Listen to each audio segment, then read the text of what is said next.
তো আজকে আমি এসএলএসটি ম্যাথামেটিক্স যে 11-12 পরীক্ষাটা হয়ে গেল, তা এখানে আমি একটা বিষয় লক্ষ্য করলাম, তুলনামূলকভাবে 9-10 থেকে কিন্তু 11-12 কোশ্চেনটা অনেক স্ট্যান্ডার্ড ছিল এবং এখানে অপশানটা কিন্তু আরও জটিল ছিল।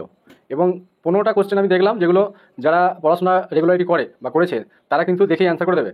এবং আমি যেভাবে পড়িয়েছি এখান থেকে মিনিমাম দেখলাম 20টা কোশ্চেন কিন্তু সে দেখেই দাগিয়ে দিতে পারবে, ঠিক আছে। কিন্তু বাইরে কী হয়েছে আমি জানি না। যাই হোক, আমি এখানে যে কাট অফটা রেখেছি সেটা হচ্ছে আউট অফ 70, মানে 70 মধ্যে আমি ইন সার্ভিস দিয়ে 10 নম্বর অ্যাড করেছি এবং বাকি যে 60 নম্বরের এক্সাম হয়েছিল তার মানে 60 + 10, আমি এখানে একাডেমিকটা ধরিনি। একাডেমিক আমি সবার 10 নম্বর ধরেই আমি এই কাট অফটা রেখেছি।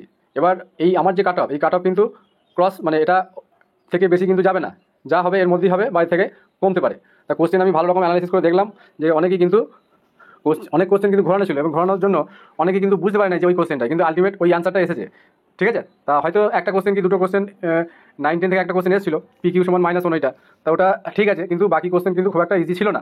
আমি হল থেকেও মানে যাদের কমেন্ট বা এসব আমি শুনেছি যে ক্যান্ডিডেটরা কিন্তু বেরিয়ে খুব একটা মানে স্যাটিসফাইড ছিল না, ঠিক আছে।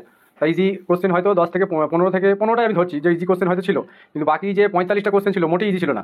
সেই জন্য এখানে কিন্তু 9-10 থেকে কাট অফ কিন্তু কমবে, ঠিক আছে। ভ্যাকান্সি কম আছে, কিন্তু ভ্যাকান্সি কম থাকলেও এখানে মানে কোয়ালিফাই ক্যান্ডিডেট কিন্তু খুব একটা পাওয়া যাবে না। সেই কোয়ালিফাই ক্যান্ডিডেট না পাওয়ার জন্য যারা 11-12 এই কাট অফ ক্লিয়ার করবে তারা কিন্তু একটা বিরাট সুযোগ পাবে।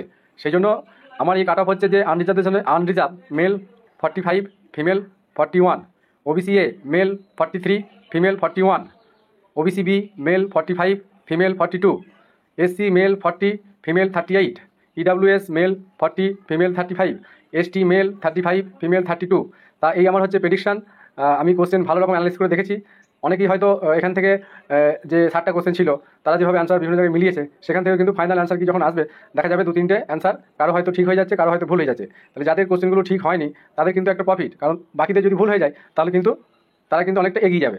কারণ একজনের যদি ভুল হয়ে যায় এবং তারও হয়তো সেই কোশ্চেনটা ভুল হয়েছে, এবং ম্যাক্সিমাম জনের যদি সেই কোশ্চেনটা সবাই ভাবছে আমার রাইট আছে, মানে কারেক্ট হয়ে যায়, আমি নাম্বারটা ধরছি, কিন্তু সেটা যদি ভুল হয়ে যায় কিন্তু বাকিদের কিন্তু লাভ হয়ে গেল, ঠিক আছে। এইভাবে আমি অ্যানালাইসিস করে দেখলাম যে কাট অফটা এরকম যেতে পারে। তা বিষয় হচ্ছে আমি এই আজকে যেহেতু 9-10-এর একটা অ্যান্সার কি বেরোবে, অফিসিয়াল অ্যান্সার কি, সেই অ্যান্সার কিটা বেরোনোর পর সবাই একটা মোটামুটি আন্দাজ করবে যে আমি কাট অফ ক্লিয়ার করতে পারবো কি পারবো না। তো যাই হোক, আমি এই ইন্টারভিউটা যেহেতু এখানে 20 নম্বর আছে, ঠিক আছে, ভাইভা 10 এবং ডেমনস্ট্রেশন 10, তো এই জায়গাটা কিন্তু খুব ভাইটাল হতে যাচ্ছে, কারণ ইন সার্ভিসদের ওই জায়গাটা আটকাবে না। কম্পিটিশানটা হবে অনলি ফ্রেশারদের মধ্যে, ঠিক আছে। তো ফ্রেশারদের মধ্যে কম্পিটিশানটা হবে।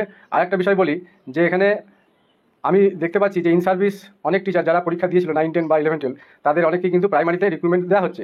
তাতে করে হয়তো কাট অফ অনেকেই হয়তো ইন সার্ভিস ক্লিয়ার করবে না, তাই তাদের একটা সেফ জোনে রাখা হচ্ছে। তা সেই দিক থেকে দেখতে গেলে ভ্যাকান্সি কিন্তু সেই জায়গাগুলোয় ফ্রেশারদের কিন্তু বেড়ে যাবে, ঠিক আছে। এটা একটা প্লাস পয়েন্ট। সেই জন্য আমি বলবো যারা এই কাট অফ ক্লিয়ার করবে তারা কিন্তু কোয়ালিফাই করে যাবে। সেই জন্য এখানে ভাইটাল হয়ে যাবে ইন্টারভিউটা। সেই ইন্টারভিউ 20 নম্বরের জন্য তোমরা অবশ্যই এই জায়গাটা লক্ষ্য করো এবং এখানে ভালো করার চেষ্টা করো। আর যারা আমার কাছে ইন্টারভিউর জন্য অ্যাডমিশন নিতে চাইছো, অনেকেই অ্যাডমিশন নিয়েছে গত 2 দিন ধরে, যারা আরও বেশি কনফার্ম ছিল যে অফিসিয়াল অ্যান্সার কি যাই বেরুক আমরা ক্লিয়ার করে যাবো। তা সেই বিষয়টা তোমরা খেয়াল রাখবে। আর অ্যাডমিশনের জন্য তোমরা কন্ট্যাক্ট করে নেবে। সন্ধ্যে হয়তো বিকালের দিকে হয়তো কাট অফ ক্লিয়ার হয়ে যাবে 9-10-এর জন্য, ঠিক আছে।